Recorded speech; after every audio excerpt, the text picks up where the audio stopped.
Thank you, Susan. Welcome to Frederick Douglass's 4th of July speech, 1852. Linda Walford is presenting for this, Linda Walford de Velder. She is also with me on the Curriculum Committee for Humanities. And she's done an excellent job in coming forth with a number of excellent programs over the years. And they focus on her specialty, 19th century American literature. I can remember an early one that she did on Lincoln's love letters. More recently, she did a series on the book, A Description of New Netherland by Adrian Vanderdonk. More recently, this past spring, she did one on the diaries of Adam and Eve that were written by Mark Twain. And she's done another one earlier this term, I think, about white privilege as it's expressed in some children's literature of the 20th century. And today, it's my pleasure to introduce Linda Walford de Velder. Take it away. Thank you, Judy. If I had been in Rochester, New York on that Monday, July 5, 1852, there's no way I would have missed going to this speech. But like other residents of Rochester, I would have been a white person who already believes that slavery is wrong, that the Constitution and the Bible cannot be twisted to be supporters of slavery, that the United States has a problem in being a land of freedom and also a home to slavery as it existed in 1852. So what would be the purpose of going to hear Frederick Douglass present this speech? Well, it would be a purpose of hearing this amazing, amazing orator. And he was, in 1852, the single most famous Black man in the United States. That isn't necessarily clear in the humble way that he introduces himself in the first paragraphs of the speech, but it is traditional in oratory for the speaker to humble himself in the beginning and to hope that his oration will achieve its purposes. But Douglass was preeminent among Black orators and among orators, period. Now, of course, Congress was full of speeches wall to wall and floor to ceiling. And the pulpits of both North and South were full of sermons and orations. So how can we say that this is a masterpiece? Well, that's why I enjoyed giving you just a few pages from David Blight's important book on Frederick Douglass, where he titles it Frederick Douglass, Prophet of Freedom. And at the centerpiece of that book, he presents this speech as such a high point in Douglass's career and in 19th century oratory overall, that Blight's view, not just mine, is that this speech did have a very powerful effect on a significant audience. By 1852, Douglass had been publishing the North Star, his newspaper, since 1847. He also, by the way, was a citizen of the state of New York, in the opinion of the state of New York. So when he says throughout the speech, fellow citizens, maybe we go, wait a minute, did the United States already recognize slaves as citizens by 1852? Well, that was a state question, not only a federal question. And in New York, if you were male and you owned and free, not a slave, and owned enough property, you could vote, because being male and owning property was the rule for white people as well. So if you had free papers, you could vote. Frederick Douglass was a runaway slave from the time he ran away in 1839 until 1845. Then he published his Narrative of the Life of Frederick Douglass, revealing who his master was, and now he was in danger of being captured. So his friendly abolitionists sent him to England for 2 years to be safe while they negotiated with lawyers in both New York and Baltimore to create free papers for Frederick Douglass. And what actually happened is that English Quakers bought Frederick Douglass from his master for $1,200, the equivalent of $1,200 today. It was a huge price, and the Alds bid them up, of course. And so Douglass had manumission papers signed by Thomas Auld as of 1847, when he came back to the United States, settled in Rochester, and set up his press. Then you needed property. So Gerrit Smith, an important abolitionist in New York State, gave Frederick Douglass 40 acres of land near Rochester, New York, and provided a house for him in Rochester where his family would settle. Now he had sufficient net worth to also qualify on the property requirement in the state of New York. So I think it's an interesting twist that Frederick Douglass can reasonably claim to be a fellow citizen of the people that he is addressing, even though that's somewhat ironic. The Dred Scott case, the famous case where the slave Dred Scott was denied citizenship and where Roger B. Taney, the Chief Justice of the Supreme Court, ruled that no Black could possibly be a citizen of any state of the United States. That dreaded Dred Scott decision didn't happen until 1857. But that was about federal recognition of citizenship. The state of New York still claimed to be able to decree who would be eligible to vote and who would be a citizen. And they had granted it to free Blacks who were in the category of Frederick Douglass. So he's no longer a slave himself, but he honestly, in this speech, as we all see, takes the position of speaking on behalf of all slaves who are not yet citizens or have not yet been gifted what Frederick Douglass had achieved by this time. So I would have been there. And in these slides, I'd like to just emphasize a few points about where we're going in the speech so that we're ready to look at it in particular. There are many photographs of Frederick Douglass because photography and daguerreotypes were becoming successful enough by the middle 1840s that you could take these pictures. This is the best picture I could find among the many of Douglass to capture the mood of this speech that we're going to be looking at. He looks very stern. He might even look angry here. He looks like the wrath of God, doesn't he, in this picture? He looks like he's ready to carry on denunciation, which is a whole field of oratory. Here is the placard over on the left side of your screen that did appear as a handout saying that Frederick Douglass would give this oration. And notice what it says under the date. It says something like copies by request. So by the time he had finished this speech, his editorial assistant, Julia Griffiths, had prepared printed copies, which every one of the 600 people walking out of that hall could sign up or indicate that they wanted a copy of this speech and they could receive one. They were totally ready to distribute this speech in its printed form the way that you are reading it today. It was not something he hastily threw together or that he was giving off the cuff. Nothing off the cuff about this. As David Blight says, Douglass spent a very solid, intensive 3 weeks before giving this speech, polishing up and completing the written manuscript that he carried up to the lectern from which he gave this speech. And he had it in front of him, word for word, the entire time, and had seriously rehearsed it as any good orator would be trained to do. There were times when he would give a speech and it would be kind of ad-libbed, pieced together from his usual themes, but this speech was very carefully constructed. Here are some other pictures of Frederick Douglass. The one on the right is the picture that David Blight chose for his book, which you can see is considerably more mild than the one I just showed you, where he looks like the wrath of God. The one David Blight chose was more serious but contemplative. And then, of course, in the middle is a picture from somewhat later, maybe 10 years later, and then a picture from the 1890s when Douglass, who died in 1895, was in his senior years. So he lived from approximately 1817 or 18 to 1895.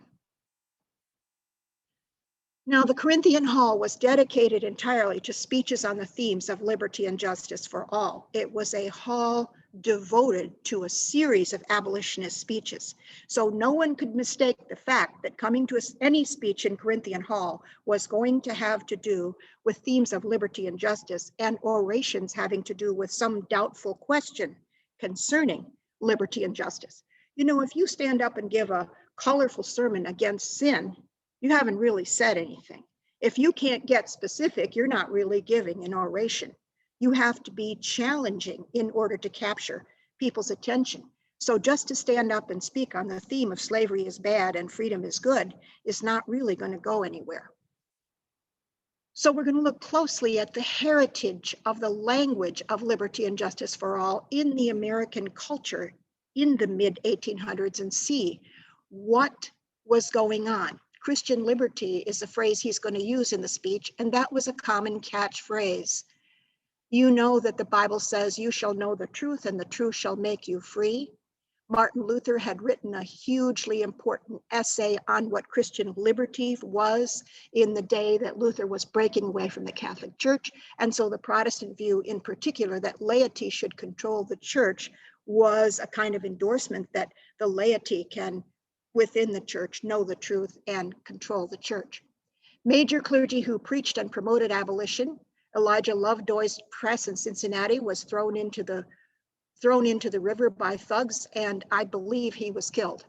Theodore Weld was an important Presbyterian minister and author of a book called The Bible Against Slavery, which was refuting every Bible verse and every argument used by the Southern apologists who were trying to claim the Bible for the Southern point of view. And Weld, along with Angelina Grimm Kay, his wife, published later American Slavery as It Is, a massive collection of nonfiction selections from Southern newspapers and classified ads and ads for runaway slaves and so forth, and documentation about what the reality of Southern slavery was. That book was so influential with abolitionists that when Harriet Beecher Stowe wrote Uncle Tom's Cabin, she had a copy of that book underneath her pillow and consulted it frequently. So we also can recall that Sojourner Truth, although she wasn't a registered clergyman in the denominations, was in the vein of giving sermons as she traveled the country as an itinerant preacher, making heavy use of the Bible and Christian ideas. Lyman Beecher, the father of Harriet Beecher Stowe, was the president of Lane Seminary and a noted preacher in Boston for many years, but he was preaching gradualism. And Lyman Beecher had a more mild view that, yes, maybe we should hope to have slavery end at some time in the future, but he was not technically an abolitionist as his daughter became an abolitionist. Harriet Beecher Stowe was both the daughter of Lyman Beecher and the wife of Calvin Stowe, who was a religious professor, but I think five of her brothers were all Protestant clergy. So it's said that the Beecher family single-handedly was trying to solve the problem of a shortage of clergy out west. Henry Ward Beecher is mentioned by Douglas toward the end of this speech as one of the very few ministers in the North who, to Douglas, was doing the proper job of a Christian minister. And those two were Samuel May, and I forget the name of the other person that he mentions in his speech. Remember that there was no denomination which was uniformly anti-slavery. Often in our school book histories, we read that the Quakers were against slavery and that the Methodists were against slavery. That there is a kernel of truth there, but of course, both of those denominations were very divided over slavery if you look more closely at what was actually happening. So Frederick Douglass is correct later in the speech when he says that in general, in the pulpits of the North after 1850, the message was obey the law. And the law was, if you see a runaway slave, you have to report him to the authorities. And the authorities will turn him over to the judges in the North. Now, this is in the North. And the judges in the North will be obligated to return the slave to his master. And that the representatives of those masters could cross the Mason-Dixon line, come into any state in the North, Michigan, Ohio, Massachusetts, seize someone they were accusing of being a slave, and come into court. And if two thugs would testify that, yes, this person was a slave, the slave had no right to make his own case, no right to bring witnesses, no right to present evidence. He was seized on the spot. There was no time to prepare. The judges would return them to slavery. And of course, from what I've just said, the abolitionists in the North were absolutely outraged by this new turn in 1850 to do what Douglas considered nationalizing slavery again, letting the slave catchers and the law that everybody had to participate in capturing runaway slaves and returning them to their masters. And if you didn't, you could pay a fine or go to jail. That was a violation of Christian liberty. Douglas is making the case, in other words, for states' rights. Douglas is making the case for states' rights. And we sometimes forget that in the North was this line of argumentation saying people in the North have a right to decide for themselves how active they're going to be against slavery, whether they're going to wink at the fact that they know that occasionally slaves are being freed with the help of Northern people and the Underground Railroad, and that they have those rights. But the laws of 1850 had, it is true that the laws of 1850 had reinforced and put more teeth into fugitive slaves laws that had originated in 1793. We'd had them from the beginning, the rule that property stolen from one person has to be returned and that interstate laws have to be coordinated. So there was a thread there that was a problem. But the outrage in the North over the Compromise of 1850 and how far it had gone had created tremendous tension within the Christian church. And we're going to focus on that today because the recording that you heard by Ossie Davis, if you listen to the selections that we circulated, skipped this whole part, skipped it. Ossie Davis, in 1966, when he made that wonderful recording, was either advised to leave it out or he decided to leave out the two most detailed and direct and specific attacks that Douglas is going to deliver in this speech. So if you listen to Ossie Davis's speech and present it in the schools and let the school children hear it, they're going to hear it as just a speech that says slavery is bad. It's not going to say what happened in the Fugitive Slave Act is an outrage unparalleled anywhere in the world for the bold wickedness of the law. And they're not going to hear anything or anything strong about Northern churches are betraying the Christian religion and teaching a form of, teaching of very wicked things and betraying their calling by not supporting the anti-slavery movement. Whole seminaries had folded, including the one of which Harriet Beecher Stowe's father was president before she'd ever encountered slavery very much or written anything of her anti-slavery material. Her father was president of a seminary called Lane Seminary in Cincinnati, organized to help bring trained clergy to serve the churches of the West, what was the West at that time. Well, in that seminary, there was a student called Theodore Weld and some of his buddies who began having picnics on the streets of Cincinnati with Black people. And the seminary trustees said, oh, no, you can't do that. You're forbidden to do that. And Weld and his buddies said, oh, no, we're not forbidden. We're going to do it. And furthermore, we're going to challenge Lyman Beecher to a contest of oratory running 7 nights. It'll be Lyman Beecher against Theodore Weld. And at the end, everybody will vote who had won the argument. So for 7 nights, Lyman Beecher, who was himself a great pulpit performer, and Theodore Weld, this young, handsome, and good-looking seminary student, were going to face off. And Weld was so effective that, of course, at the end of those 7 nights, Lyman Beecher lost, Theodore Weld won, and that wasn't the end of it. Then Theodore Weld and his seminary student friends said, well, we're tired of Lane Seminary. The trustees don't understand the hour and the crisis that the church is in, and we're going to go to Oberlin Seminary and join Charles Finney. So goodbye, Lane Seminary. Lane Seminary folded. Harriet Beecher Stowe's father was out of a job. Think of the shock to her own family and the people she loved, and her views that she knew that Weld had the stronger position. But Weld was sounding more like Frederick Douglass. And Lyman Beecher had lost out with his idea that was double talk. So those are some background things to prove that the American status of the denominations within the Presbyterians, the Congregationalists, and don't forget the Reformed and Christian Reformed churches were both had their share of people who were abolitionists and people who were not abolitionists and opposed all this. So here is another reminder that Douglas was a citizen of New York by 1852 and could vote. So he is justifiably saying fellow citizens, not making that a hollow statement. Now, I've just indicated that there's a battle for the Bible going on here. Every time an issue comes up in a society, whether it's divorce or mixed marriage, or whether families can control marriage, or whether that requires mutual consent, all of the famous battles over social institutions have been a battle for the Bible. Each side claims that God is on his side. And so Douglas is involved in a battle for the Bible, and that's one reason that threaded throughout this speech.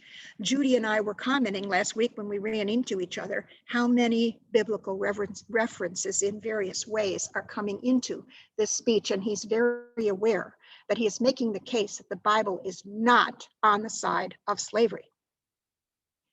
Now he's going to attack three specific things in the actual denunciation part of this speech. You don't start a denouncing speech at 9 on a scale of 10. You don't get up there and just start yelling. You work up dramatically to your denunciation and set the stage for what you're going to do in the cresting part of the speech. It's really like a symphony. An oration is like a symphony that has its higher and lower levels of tension, and it's melodious and calm and quiet parts, and then it's building parts that may reach a 9 or 10 on the scale of passion and fury. And so the three things that we're going to see as we look at the denunciation section is that he attacks the internal slave trade, which is part of Ossie Davis's narration. And then he attacks specifically the Fugitive Slave Act of 1850. And Judy and I, in just a moment, will tell you exactly where that transition takes place, where he's changing from the internal slave trade to the Fugitive Act of 1850. And then his third section of specific denunciation is against clergy in the North, particularly clergy. He's really attacking the ministers even more than just the Christian in the pew. And this is extremely bold. And it will be very interesting as this speech now begins to attract more attention. I think since David Blight's book came out, placing this speech at the center of the meaning of Douglas's career is going to get more attention, even though the speech in its original form is an hour and a half long. So you're not going to be able to get it captured in little sound bites. You're going to have to either show what it was or just deal with tidbits. And if you deal with tidbits, you wrecked what the speech is and why it was powerful. So we'll watch it unfold that the battle for the Constitution is underway.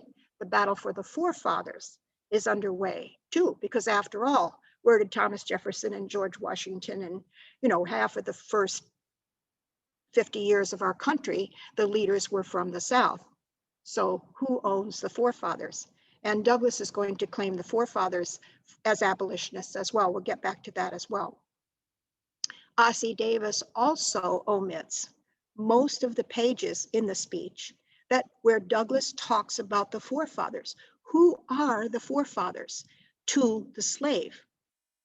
Are they supposed to say, well, Massa George Washington was a really kind Massa because he freed his slaves at the end of his life? That's a little more complicated than that. What was an intelligent slave's view of the forefathers of our precious country? And Douglas does an amazing job of using the forefathers and really discussing them with insight and serving his purposes in this speech. So just reminding you that Douglas isn't kind of drawing on the Bible like, quoting a famous orator or something. The Bible is knit into the entire slave culture at this time. We know this, and we've heard the continual themes in slave spirituals that draw from the Bible as the slaves from an early time identified themselves with the Israelites who were in slavery in the Old Testament and the delivery of the Israelites from the grip of Pharaoh. Just to remind you of some of the themes from songs you may know. Oh, darkies, don't you weep, don't you moan. Oh, darkies, don't you weep, don't you moan. Pharaoh's army got drowned. Oh, darkies, don't you moan. Like our day is coming. Pharaoh's armies got drowned. Well, let me see you wave your hands. If you can vaguely remember Pharaoh's armies and what happened that they got drowned and what was that all about? Do we still have an idea today? And I can't see your hands, but if you kind of know what happened to the people of Israel when Moses delivered the people, he led them through the Red Sea, and the Red Sea was standing like two walls with dry land in between. A miracle happened that gave them a pathway right through the Red Sea. And as Pharaoh's armies with chariots and horses come roaring along to try to recapture the slaves, of course, the slaves just barely get through the path and the walls of water collapse and Pharaoh's army got drowned. It's an extremely dramatic moment in the Bible that for the slaves symbolized the tyrant Pharaoh was finally overcome, even though he played tricks on Moses and he said no to Moses, and the people had been slaves for a long time, but their deliverance is coming. Then the phrase, by the rivers of Babylon, there we sat down and wept when we remembered Zion. That is a very famous passage from the Bible that's been used many times by ministers and pulpit oratory. That's just a beautiful morning passage of the slaves who are captured in Babylon and long for their homeland. The slave spiritual, nobody knows the trouble I see, nobody knows but Jesus, glory, hallelujah. And those songs of mourning that, along with the idea that God will rescue the helpless, is the idea, and not in the next world, but possibly in this world. Pharaoh's army got drowned in this world. So some people say that the Negro spirituals expressing hope for a future are talking about heaven. Like, when I get to heaven, there won't be any slavery. No, that's not entirely faithful to what they were hoping for or dreaming about, which was something on this earth that would be their deliverance. In the United States, Douglass spoke in many Black churches at the beginning of his speaking career in 1841 was his first speech. At age of 19, sorry, not 91, he escaped at 19. And in the South, he had been a lay preacher in the Methodist Church. So in a way, unofficially in the Methodist itinerant pattern, Douglass had already been recognized as a speaker in the South, had led Sunday school reading classes using the Bible, but he was never invited into Northern pulpits anywhere, according to statements I found that he made while he was in England between 1845 and 47. So don't be thinking that this minister and that one minister was inviting Frederick Douglass to come into his pulpit and get up and give this kind of message about American Christianity. Meanwhile, many Southern clergy were writing essays, articles, and very aggressive books, claiming that the Bible was on their side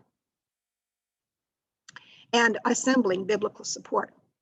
When Theodore Weld wrote the Bible against slavery, he took those passages one by one and gave more context and gave a seminarian's reply about why that text doesn't say what you think that it said. So it's a battle for the Bible, passage by passage, that Weld undertakes his refutation to undercut everything in the Bible that the Southern clergy were saying and presenting what he, with his seminarian training at Oberlin Seminary under Charles Finney, was seeing in the Bible and was using.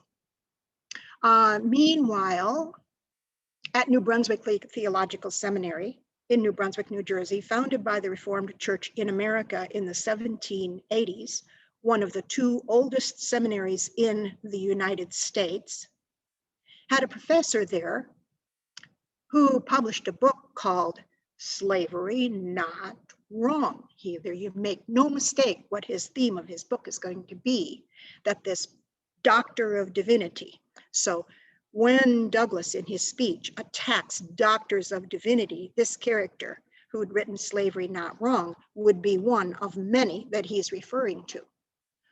Douglass was aware of, later on in his career, Douglass was aware of the banner. I ran across a reference to the banner in one of his letters as I was reading his works. And so I looked it up, and the banner was the Christian Reformed denominational magazine called The Banner. still in existence, was formed in 1865. So the Civil War was over by the time the banner came into existence, according to what I read. But Douglass was truly enraged and disgusted by any clergyman that he ran across who was telling people to just obey the law. State law is state law, and that's the end of the subject, and there's no other issue to be determined. He's going to work on that specifically. Now, landmarks of the 1850s. I'm pretty convinced that it was during the 1850s that gradually the abolitionists achieved the upper hand in all three battles: the battle for the Bible, the battle for the Constitution, and the battle for the forefathers. And this speech coalesces and reflects that gradual ability of the abolitionists to see and justify their case that the Constitution does belong to the cause of freedom. And Douglass is going to deal with this toward the end of his speech, but it was also in the 1850s that Abraham Lincoln, early in his career, had not been certain whether the forefathers really did intend to abolish slavery or not. But in Lincoln's Cooper Union speech of 1860, which won him the Republican nomination, he makes the case and proves it from sources in the forefathers that the forefathers had no intention of allowing slavery to grow and did intend to control it and to control forced slavery in the territories, which was the main issue about slavery in the election of 1860. In 1857 came the Dred Scott decision, where, as I said, Roger B. Taney ruled this ridiculous, Rachel Maddow calls it the worst decision ever made by the Supreme Court, have no rights at all. In the late 1850s, both Lincoln and Douglass decided that the Constitution was on the side of freedom. And prior to that, they both had had their doubts. So this was an honest coming to realize.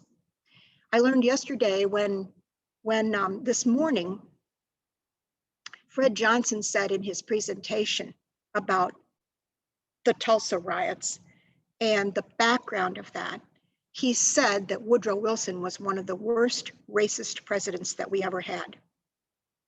And he made several points about why that was true. And he said that he was mystified or uncertain. He said, I know that Woodrow Wilson was born in the South. So I looked it up and I found that not only was he born in the South, but his father was a Southern Presbyterian minister, and Woodrow Wilson was born in 1858. So no wonder he's all tangled up in his attitudes and his ideas about North versus South and the relations between whites and blacks. He had been born at a time when all of this was in the crucible and had to be worked out. Then John Brown's raid on Harper's Ferry occurred in 1859.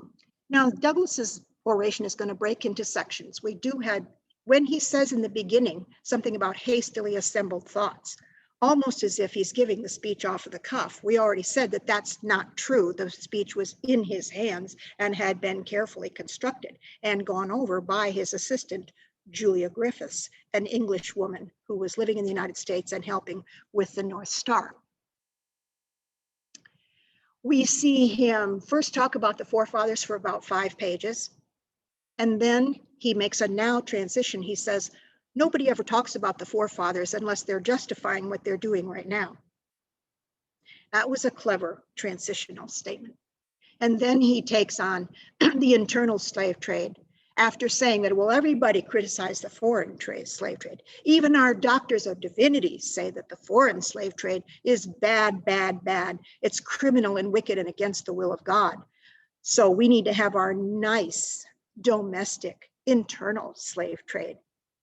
Well, Douglass is undercutting the hypocrisy of that idea that you can criticize the foreign slave trade and pass acts against it so that the whole dealing in slaves can be monopolized by American slave traders. And then he portrays the internal slave trade. Then he's going to say that the Fugitive Slave Law of 1850 is unparalleled in its wickedness in the history of slavery in this country. And then he's going to go into an extended attack on Christians and Christian churches in the North. Now, lest we think that this attack on Christians and Christian churches in the North was like a tangent that, any orator just going on a tangent for a few minutes where he lost his thread and he got lost in the woods or he took a side path. No, this was a very planned part of the speech. And the attack on American Christianity dates back to Douglas's earliest speeches and his earliest publications, and was sustained throughout his career. So in the narrative of the life of Frederick Douglass in 1845, he gave enough cynical and caustic portrayals of the false Christianity of Southern slaveholders who bring God into the picture to try to justify their cruelty. And Harriet Beecher Stowe wrote to him immediately and said, "Douglass, I admire your work, but I beg you not to attack the Christian church." And she made the case that the churches are your best hope. Yes, they're flawed, she said. Yes, they're slow. Yes, they don't get it. And it's going to be a struggle, but you're winning over people in the churches is your best hope. And he answered her. And in this speech, he's going to answer her again. So when he says, we have been asked to spare the church at one point in this speech, he's kind of still referring to Harriet Beecher Stowe and others within the church who were saying, oh, Douglass, please, could you just take it easy on the Christians? Because if you really attack Christianity, you're just going to get a reputation as being anti-Christian and anti-church, and it's going to alienate so many people that you'll lose people who otherwise could be with you and be in your corner. This is an ongoing discussion, and Douglass is not backing off in this speech on his position. When he gave orations in England, I mentioned that in 1845, he fled to England because he had revealed who his master was. And until the abolitionists could arrange for his freedom by buying him, he was not safe. And so he compared himself to a lever when he's leaving for England. He says, a lever has more power by its distance. So I will be a lever, and from England, I will travel around and expose the hypocrisy of American slavery from England. Why was that so powerful? Why could he compare himself to a lever like that, more power from a distance? Well, England had abolished slavery in 1842, and they were very proud of it. So Douglass could now travel around England saying, you know, those Americans over there who are all hung up on freedom, and they say that you were the evil tyrant and they set themselves free and they understood freedom and you don't. Well, that's the end of them because you abolished slavery and they're still defending it, including from the Bible. So you can see that Douglass did have more power from a distance. And it's just like going to your next door neighbor and criticizing your wife. That's considered really low. You can criticize your wife at home, but you shouldn't go around in public criticizing what's part of what you belong to. But Douglass did make the case all over England that America had not abolished slavery. Now we must point out that there were no slaves in England itself. England had slaves in its territories and its places around the world, but it was never the case that any significant portion of the English population at home owned slaves or were even Black people coming to England after they became free. So it's somewhat empty to say that England had abolished slavery. It only meant that they had abolished it in the West Indies. But nevertheless, the oratory in England was there, and the participation of the church in the effort to abolish slavery was very real in England, that the church did oppose slavery in England, unlike America. And Douglass is going to make hay out of that point. One of the orations he gave, one of the set pieces that he did within his speeches, was called the Slaveholder's Sermon. And Douglass would state that in the days of slavery, when he was on the plantation, the master would hire this clergyman to go down and preach to the slaves. You know, the clergyman would come for a nice dinner at the big house, but he'd go down and get on his soapbox and give a sermon to the slaves while he was here today. And his sermon would be, all the evils in the world stem from disobedience. If you have any sorrow or you have anything to grieve, It all comes from disobedience, and he would play that satire. And Douglas was such a good mimic that he could sound exactly like the white Southern speech, exactly like the speech and tones and the way of speaking that you would hear in the Southern pulpit. And people in the North were just in stitches, rolling in the aisles to hear this very skillful satire of the slaveholder's sermon. Elizabeth Cady Stanton said that Frederick Douglass's impersonation of the slaveholder's sermon was her favorite thing from anything in any of Douglass's speeches. So the continued correspondence with Harriet Beecher Stowe, his afterword to his narrative of the life of Frederick Douglass, where he defends himself.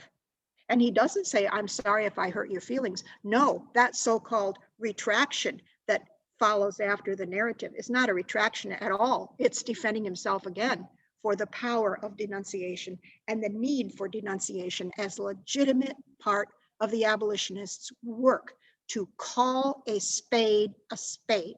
And when he says, I will not excuse, I will not equivocate at one point in this speech, that's a quote from the Bible. That's right out of, I have to look up which prophet it is, but it's the word of God, you know, as quoted by a prophet like Jeremiah or Amos. I will not excuse, I will not equivocate. My judgment is pure and right, and this is evil. So he believes that that is a part of Christian oratory.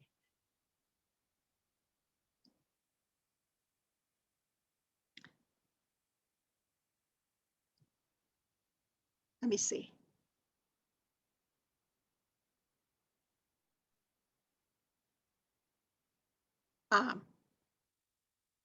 Okay, I think we have covered everything. Yes, all right, we've covered everything that we had to deal with in that. Now, can I hear your questions or comments? Are there any questions at this point of what we've said? And then we'll look at specific sections of the speech and your thoughts on this. Feel free to just jump in with your questions, anyone. Jump in. I don't see anything in the chat right now. Now, I suppose all of you were expecting, when you got into the speech, you knew what to expect. You expected a fiery speech of some sort, didn't you? You expected some fire to come your way. But what was there in the speech that did surprise you? And I'd like to know whether you found it hard to read on the page or whether you could sort of get into the style and mood of these long sentences. He has a lot of long sentences in this thing. It made me think of a couple of years ago when we read his autobiography and the story of how his mistress was teaching him to read until the master found out, and thinking about how he would have studied the Bible and maybe the classics, but his metaphors and his language I found it very easy. I found it very flowing, and I just could imagine. I didn't listen to the Ossie Davis speeches, but I could just imagine. It just seemed how beautifully written it was, and as you say, obviously practiced and polished.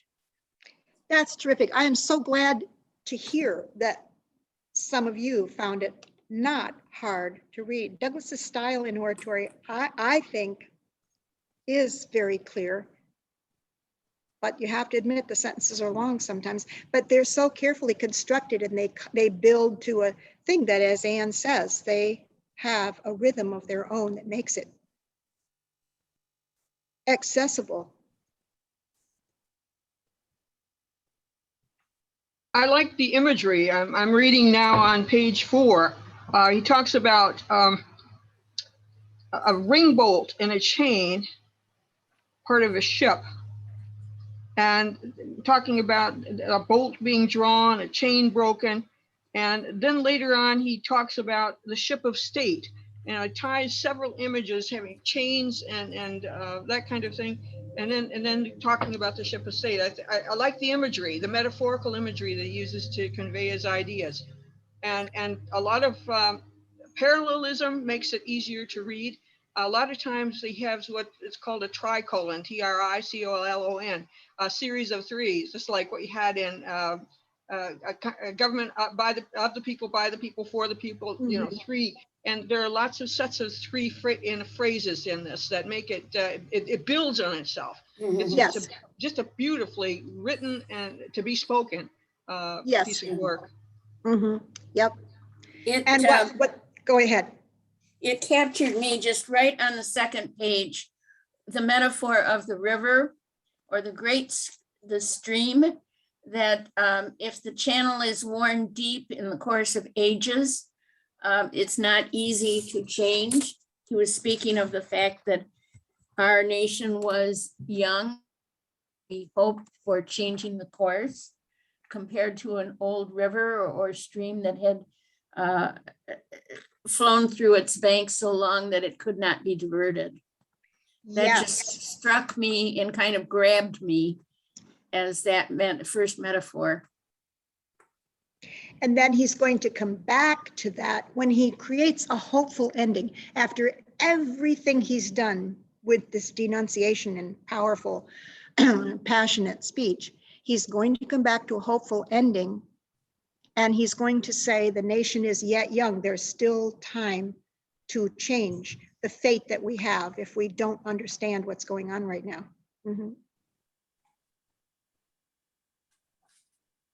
He also used that metaphor of the sheet anchor. An anchor, which when a ship is in a storm, they'll drop an anchor, a sheet anchor, of course, to dig into the seabed to hold the ship in place so it doesn't get blown against the rocks. And the more the wind blows, the deeper that anchor sinks. And he sees this as the role of denunciation. It's like the sheet anchor. The more the wind blows of opposition, the deeper the sheet anchor will sink. And this is, of course, still literally true, that a ship in trouble can sink an anchor that may sink so deep that the sailors can't even get it up again. They have to cut it when they're ready to go. When the storm is over, they have to cut the rope, forget the anchor, because they can't get it out again. So they have different anchors for different purposes, I guess. But the idea that the cause is going to be strengthened through the role of denunciation in the rhetoric of the abolitionist movement. It's a powerful idea, that the idea that everybody needs to temper their speech, lessen their speech, be more mild, don't be extreme. He considers that a violation of the idea of searching for truth through the vehicle of oratory. Linda, my favorite passage, I think, is it illustrates, I think, a Black style of worship called call and response. And I'd like to draw our attention to about the middle of page 10 of the handout. And it starts out with the very title of this speech: "What to the American slave is your 4th of July? I answer, a day that reveals to him more than all other days in the year the gross injustice and cruelty to which he is the constant victim. To him, your celebration is a sham. Your boasted liberty, a holy license. Your national greatness, swelling vanity. Your sounds of rejoicing are empty and heartless. Your denunciations of tyrants, brass-fronted impudence. Your shouts of liberty and equality, hollow mockery. Your prayers and hymns, your sermons and thanksgivings, with all your religious parade and solemnity, are to him but bombast, mere bombast, fraud, deception, impiety, and hypocrisy." And I could go on. But really, this is just you can see it build. The build there is just fantastic. And yet, because of the parallelism, as you say, nobody loses the thread of where he's going. It's a combination of delaying the ending so that that periodic sentence, when it comes to the end, a disgrace to a nation of savages, he's at a fever pitch building this thing. In the section where he's attacking the church, there's something like that as well.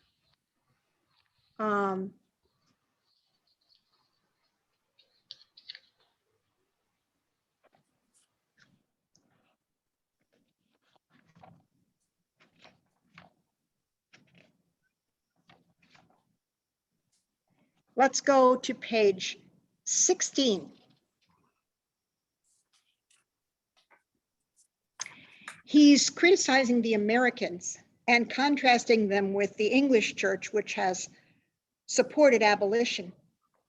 And at the about 2/3 of the way down page 16, where the first word is Americans in that line, Americans, your Republican politics, not less than your Republican religion, are flagrantly inconsistent.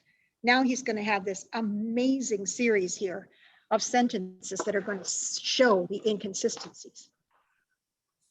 You boast of your love of liberty, your superior civilization, and your pure Christianity, while the whole political power of the nation, as embodied in the two great political parties, is solemnly pledged to support and perpetuate the enslavement of 3 millions of your countrymen. You hurl your anathemas at the crowned heads of tyrants of Russia and Austria, and pride yourselves on your democratic institutions, while you yourselves consent to be the mere tools and bodyguards of the tyrants of Virginia and Carolina. You invite to your shores fugitives of the oppression from abroad, honor them with banquets, greet them with ovations, cheer them, toast them, salute them, protect them, and pour out your money to them like water. But the fugitives from your own land you advertise, hunt, arrest, shoot, and kill. Bam! You glory in your refinement and your universal education, yet you maintain a system as barbarous and dreadful as ever stained the character of a nation. A system begun in avarice, supported in pride, and perpetuated in cruelty. Another tricolon there. You shed tears over fallen Hungary and make the sad story of her wrongs the theme of your poets, statesmen, and orators, till your gallant sons are ready to fly to arms to vindicate her cause and her oppressors. But in regard to the 10,000 wrongs the American slave, you would enforce the strictest silence and would hail him as an enemy of the nation who dares to make those wrongs the subject of public discourse. Now he's going to hammer it again. You are all on fire at the mention of liberty for France, for Ireland, but are as cold as an iceberg at the thought of liberty for the enslaved of America. You discourse eloquently on the dignity of labor, yet you sustain a system which in its very essence casts a stigma upon labor. So again, as Judy said, this parallelism of doing the same thing over and over again, a soft little satirical sentence about, you love to send Christmas cards, but your religion is a religion of hate. And these inconsistencies slammed together in a sentence. And one of my favorites is, you can bare your bosom to the storm of British artillery to throw off a 3-penny tax on tea, and yet you wring the last hard-earned farthing from the grasp of the black laborers of your country.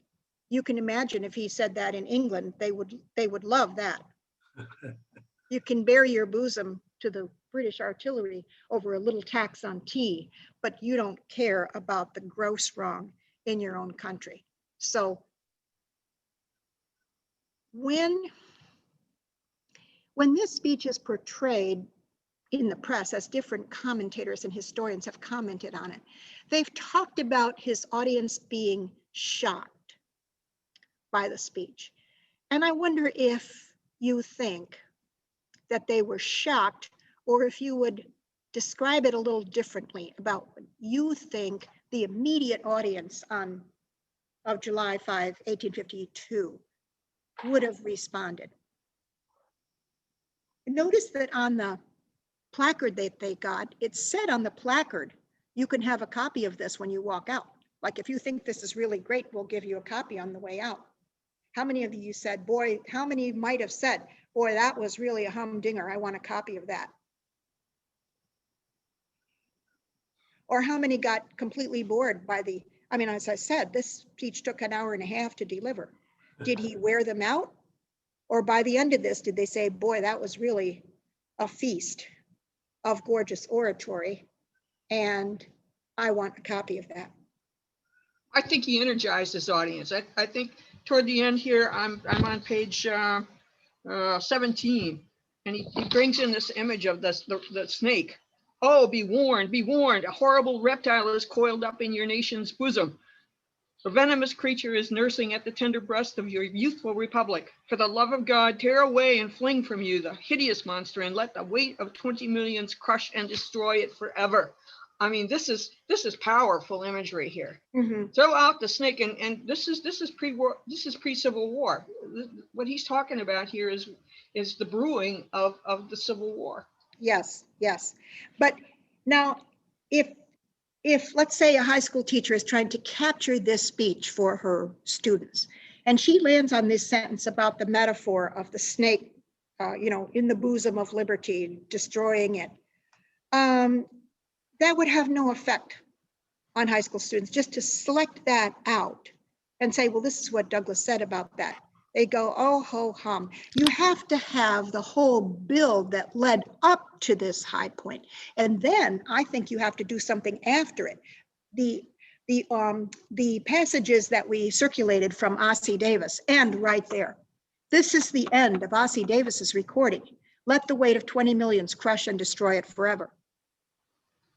So everything that comes after that is not there in Ossie Davis. And so look how much of the speech is lost, and look at what a gorgeous ending he gave to this speech. I love the ending because he does come back to a sense of hope after he has said that the Constitution is a glorious liberty document, and makes briefly his case that the Constitution in no way can possibly be deciphered as a pro-slavery document, since the word slave or enslavement or slavery doesn't occur anywhere in the Constitution. So the Constitution sidesteps slavery, and yet in the preamble to the Constitution, everything there is underscoring freedom. So Douglas is making the case here, as are the leading abolitionists, that they own the Constitution, not the South with all their double talk. And he compares the Constitution to the sheet anchor in the middle of that paragraph on page 17. Fellow citizens, I will not enlarge further on your national inconsistencies. The existence of slavery in this country brands your republicanism as a shan. And you're clinging to slavery as if slavery is the sheet anchor of all your hopes. This is the ultimate irony for Douglas, that the way the American culture is at this time, the South is making slavery the core and the center of their whole fight, their whole argument. Of course, there's been an ongoing argument in the United States about whether the Civil War was even about slavery. Are we all aware of this? Probably most of us went to grade school and high school during a period of time when American teachers and American schools were very fond of the idea that the Civil War was not about slavery.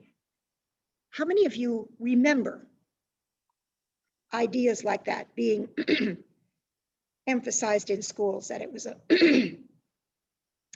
conflict between an agrarian culture in the South and an industrial culture in the North?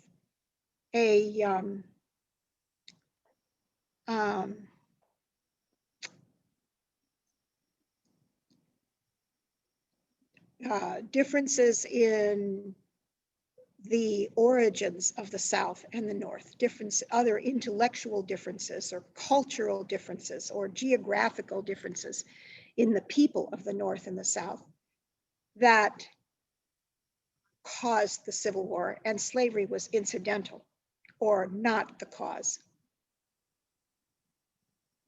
Thomas Parker Reddick has written as a chat. I remember, and I just went away, just a second, again. I remember people telling me it was about states' rights and not necessarily slavery, at least at first.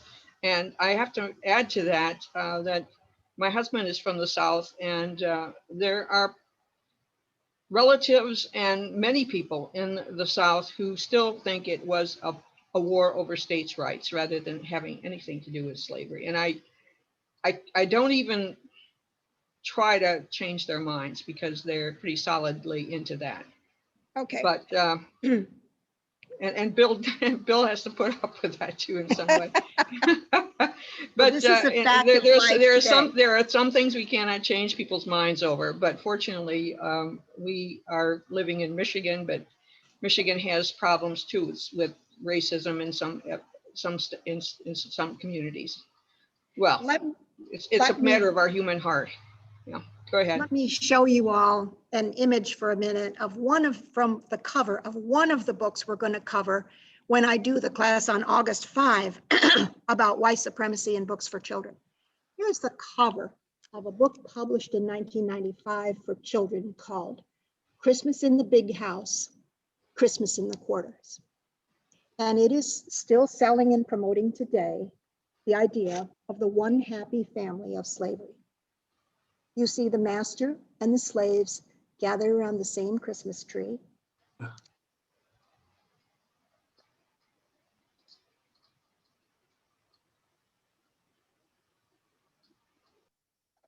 Here you see the slaves having their Christmas, which looks like slave Thanksgiving.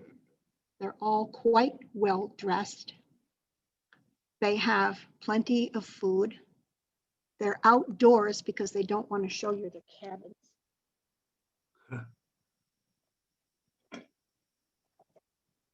And here is a slave mother and her child happily together.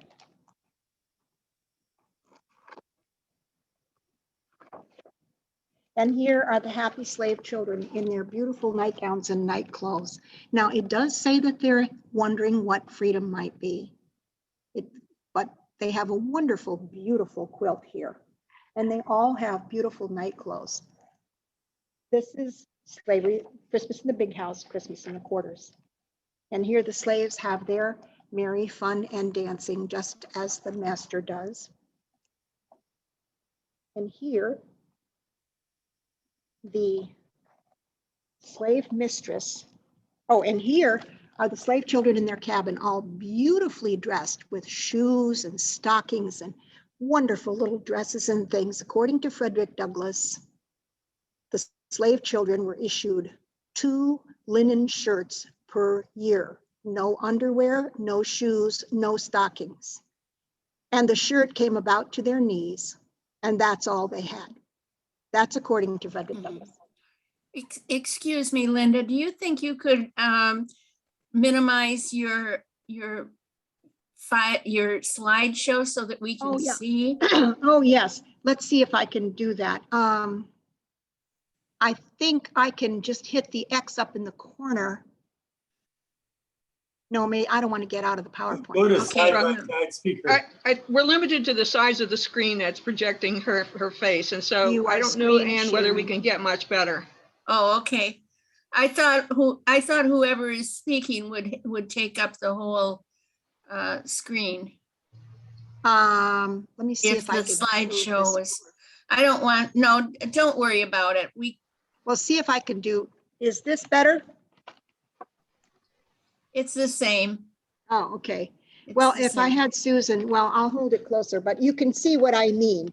That it's very, very romanticized. And Rebecca of Sunnybrook Farm is going to be the portrayal of slavery.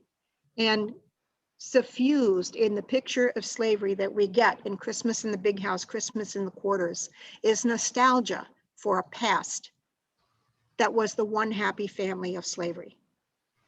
And the kind masters and the subservient slaves were happy in that past. And it's still being sold to children and to states. This book is very popular. It's won a number of awards. It has 2 Black authors who are quite noted for their nonfiction books.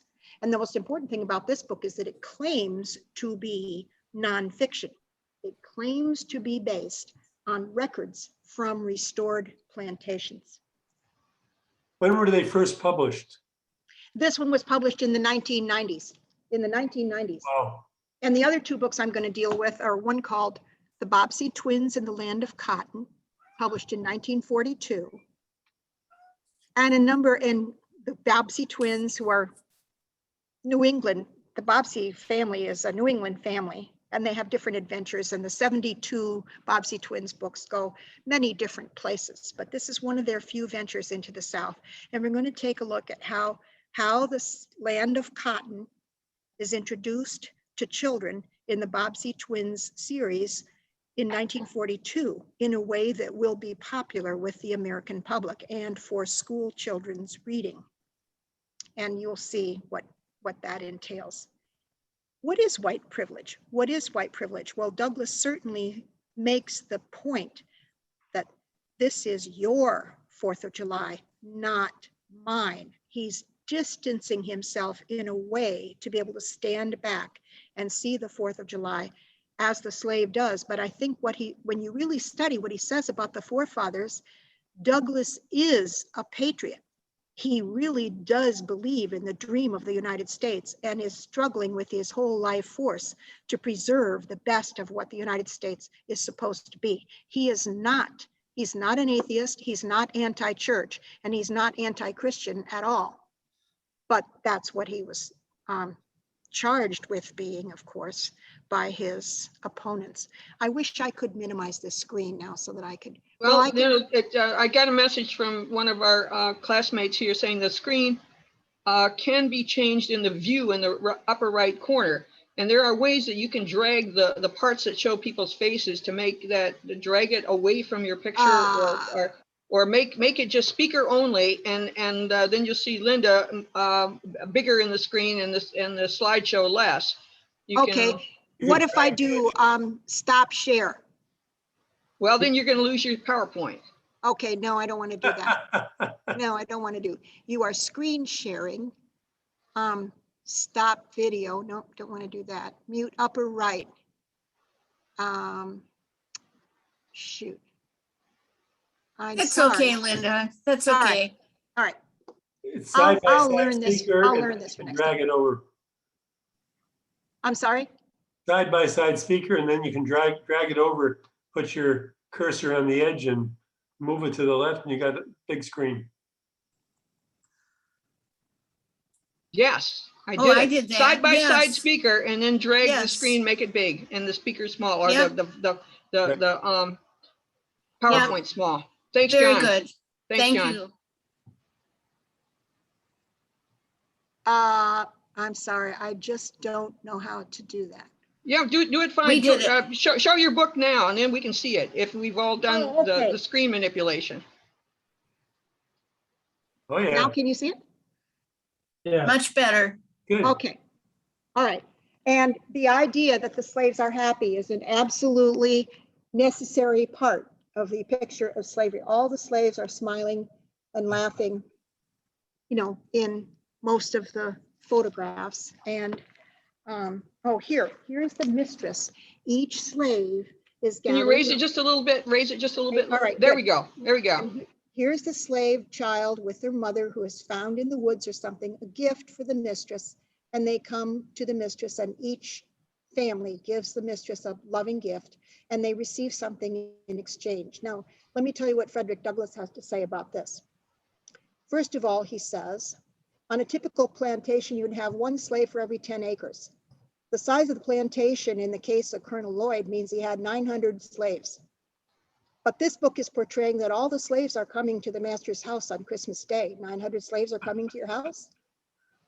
Furthermore, he says, the master isn't even at his remote country plantation at Christmas time. He's taking in the social scene in his wonderful house in Richmond or Atlanta. He's not even home on Christmas. He may be ordering a keg of rum to go down to the slave quarters so the slaves can all get drunk in the week between Christmas and New Year's, because it is true that the slaves had a week off that week.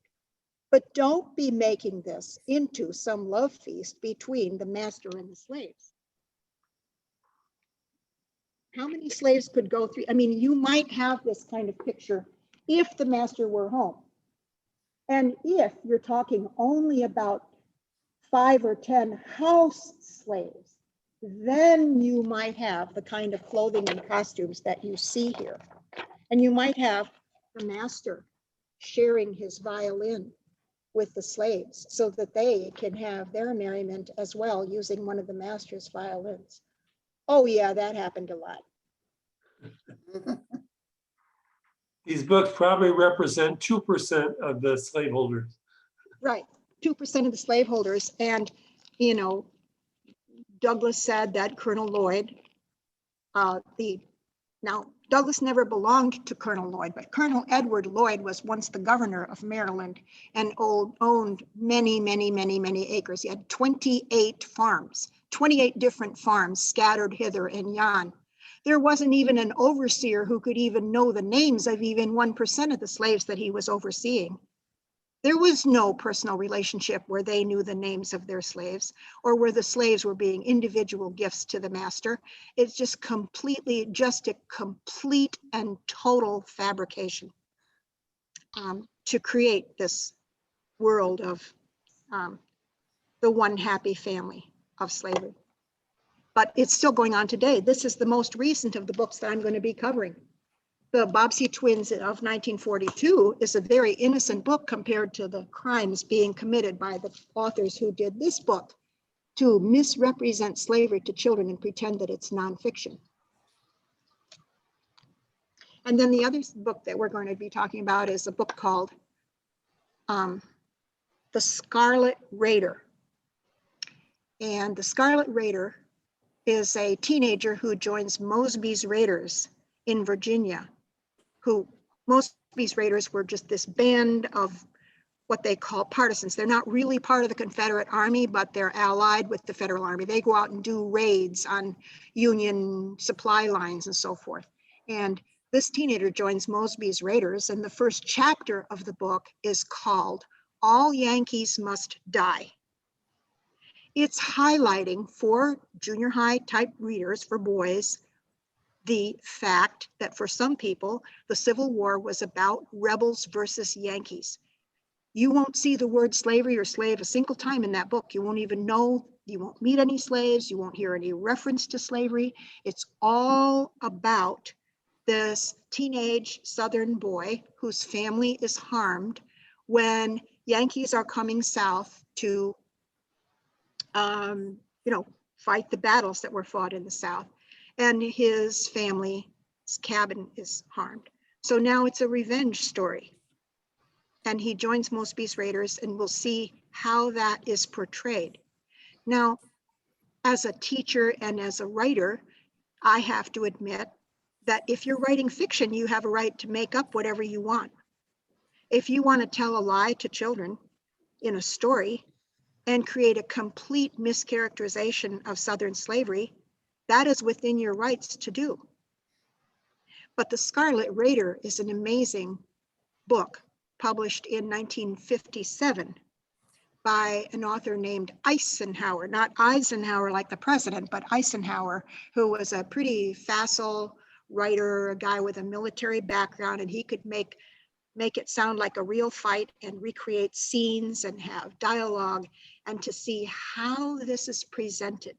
And this idea came to me when I was in a used bookstore in Holland last fall one time, and all three books were there at once.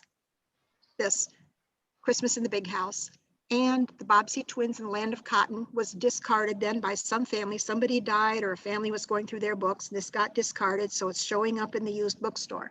So I picked it up, and then The Scarlet Raider was a very popular book in its time.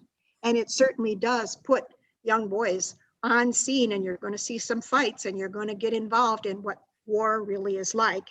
And by the end of the book, the Yankees and the rebels are going to learn that they can sometimes cooperate, but you're never going to know what the war was about other than just Yankees versus rebels. So what is being done in the 50s, 60s, and 70s? And if people are growing up with these misconceptions, these just unbelievable distortions of what we know to be the causes and the actual conduct of the Civil War and what was at stake, then what does that result in as far as the adults that we are today and the legacy that we have? And if Douglas needs to come on stage and have his chance, that can be a truth-telling kind of thing that can be a correction of a society that has allowed itself to be deluded in a number of different ways. It's amazing what lies can be told about a nation's history. And Douglas is making the most of that. It is amazing that Ossie Davis, in trying to represent this speech in the 1960s, left out the parts that have teeth and presented Douglas as much as giving a speech against slavery and doing it with fire. But there's no real understanding of what to Douglas was the heart of the speech. Can you tell us a little bit about the immediate reception to this speech among the people of Rochester?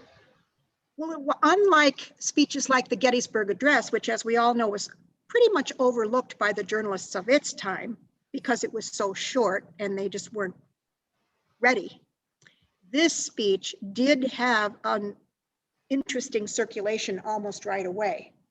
I can't give you numbers, but Douglas was aware that he had a larger audience, that this speech was likely to be published in other newspapers and so forth, segments of it, or summaries of it, or commentary on it, so that the 4th of July speech was known at the time as a remarkable speech by what was by now the most significant orator in the abolitionist cause.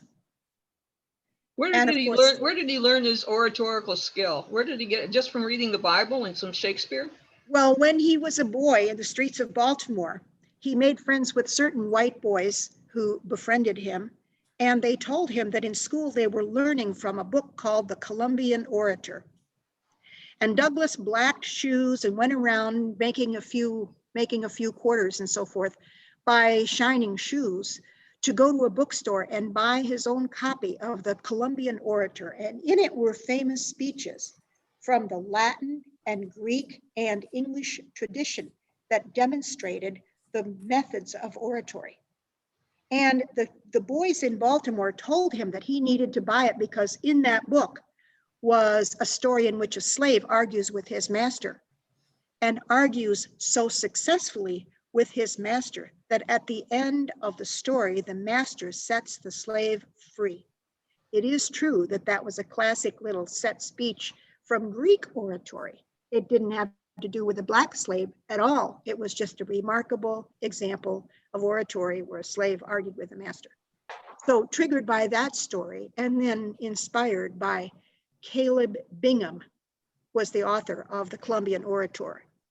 And young boys and girls, but girls would never be able to, have a stage, but girls also would read these speeches, would be trained in grade school and high school to give speeches themselves and to practice giving oratory. So oratory was part of just a grade school education. And the Columbian Orator became, and David Blight makes quite a bit of the role of the Columbian Orator in Douglas's background. He also would have heard speeches from both white and black clergy of his time in Baltimore. And by the time he came to Baltimore at the age of 12, we need to understand that there was a significant number of free blacks in Baltimore at that time. And he joined a group in Baltimore called the East Baltimore Mental Improvement Association. That's where he met Anna, his eventual wife. And Douglas was the only black in that group who was not free, and almost the only one who could read. So he was a very interesting member of that group. And so it was the Mental Improvement Society. So giving orations and giving speeches and having speakers was part of what that was all about. That gave him some exposure to the methods of oratory. And then, of course, in the Black church, there was a developed tradition of how you give a sermon and the type of oratory that you still hear reflected in the speeches of Black preachers today, that was borrowed from white oratory and then adapted to the needs and point of view of slaves.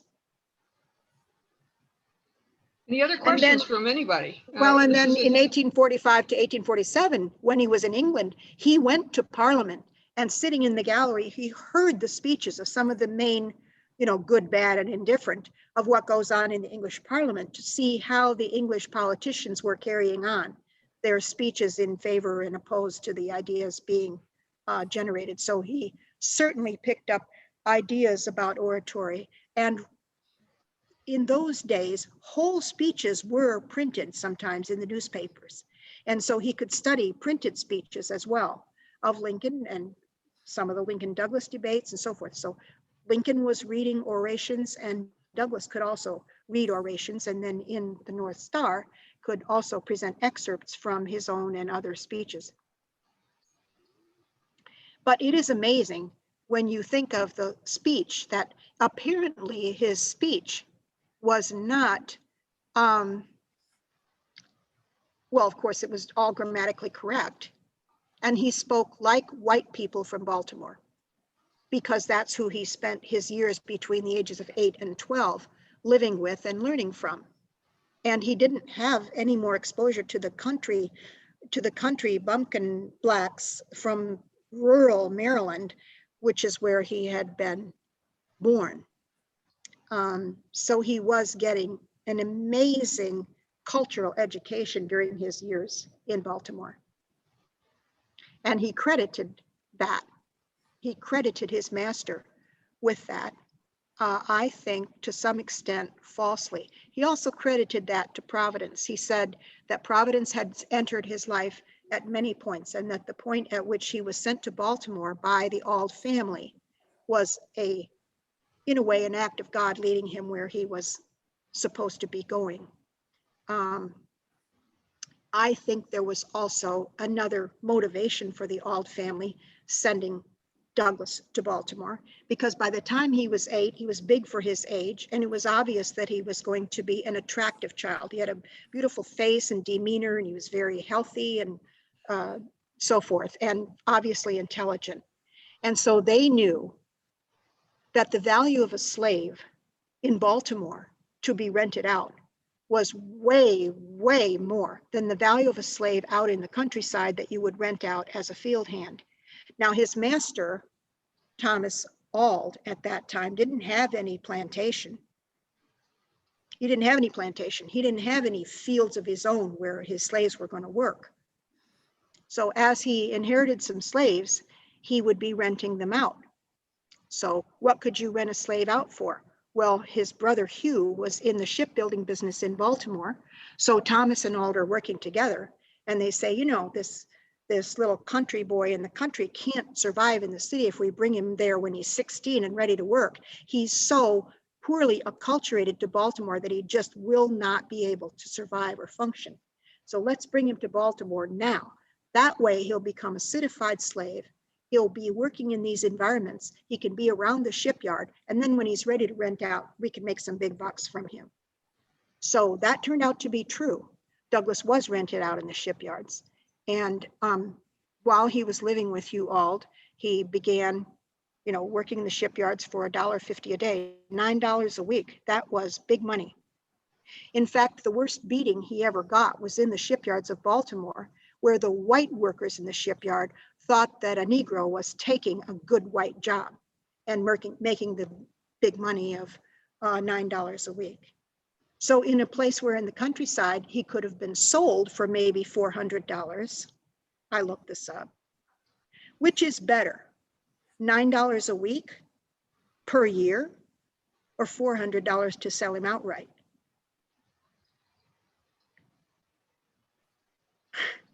What's 52 weeks times $9 a week? Well, almost $520. He earns it a year more than you can sell him for in the countryside. So rent the slave in Baltimore. Let him live with Hugh Auld and provide him with some shoes and some tools and so forth, and give him a little bit of spending money, and you can still take off, at least $6 of that $9, and he's worth a lot more as a rental than he is in the countryside. And that was the thinking that I believe the Auld family had in sending Douglas to Baltimore. It was not what Douglas thought it was, which was the gracious attitude of his masters to see his talents, his intelligence, and his ability, and wanting him to have a little bit better life intellectually in Baltimore than he could have in the countryside. Don't think that's true at all. Linda, I'm amazed at the breadth and depth of your knowledge of Frederick Douglass. Tell us, this takes more than a month to put together. Oh, yes. Tell us how you became interested in this subject and how long you've been interested in it. Well, back in about the early 1990s, I was living in California, and I had been interested in, I just realized that Douglass had written a lot about his boyhood.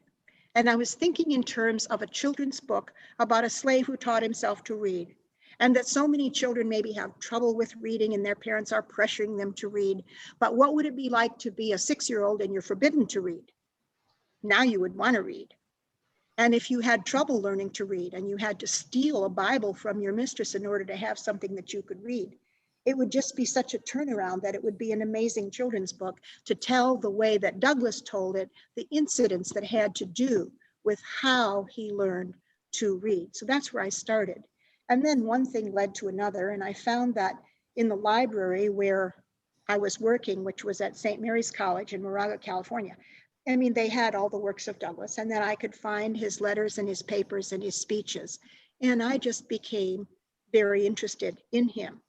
And so in 1994, my book called Young Frederick Douglass, The Slave Who Learned to Read, came out with Albert Whitman and was illustrated by Colin Bootman, who had just been discovered as a Black illustrator who was doing nice work.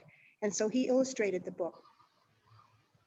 And of all the books I did for children, this is the one that kind of left me intrigued about why it didn't sell very well.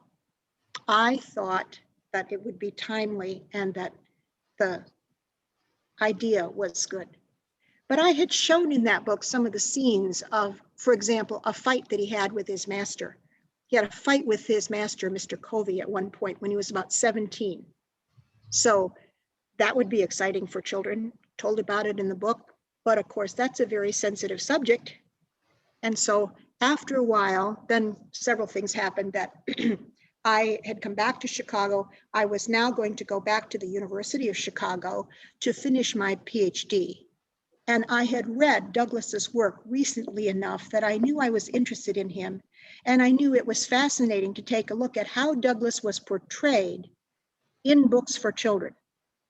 What did they soften? What did they change? What did the writers in different periods who knew they were writing for children, starting with Booker T. Washington and coming all the way up from the time of his death, how did they tell the story that Douglass himself had told so clearly? And so that's what I decided that in the late 1990s, Frederick Douglass's image in the American mind was growing. You know, Douglass was forgotten when I was in college. Those of us who took American history classes in college probably still never heard of Frederick Douglass in college. He was just one of the abolitionists. His name would be in a paragraph or something, but to put Douglass anywhere at the center of things was pretty rare back in those days. But by the time I began to do this with the children's books, I realized that he was being recognized as a very important American voice and for his literary and historical skills.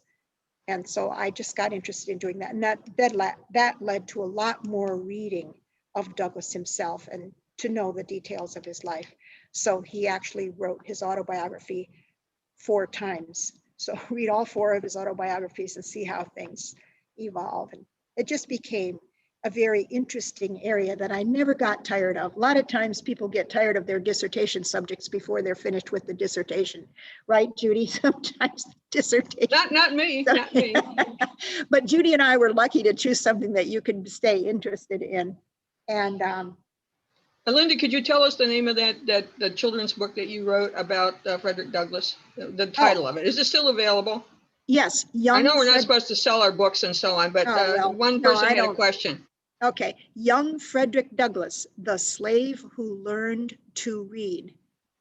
Thank you. And you know, we're over we're fast approaching, yes, if not over our time limit here. Okay. So there's one opportunity to ask Linda a question about our topic for today.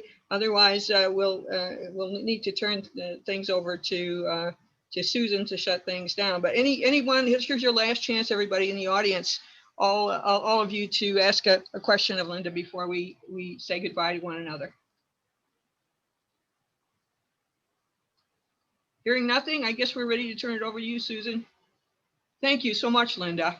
We really Thank you appreciate for that. listening. Thank you to everybody who shared this day today as we look forward to the 4th of July on Sunday and think about Douglas's contributions.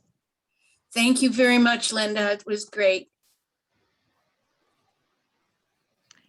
All right, so long. Bye for now. That, have a wonderful afternoon, and we will see you soon.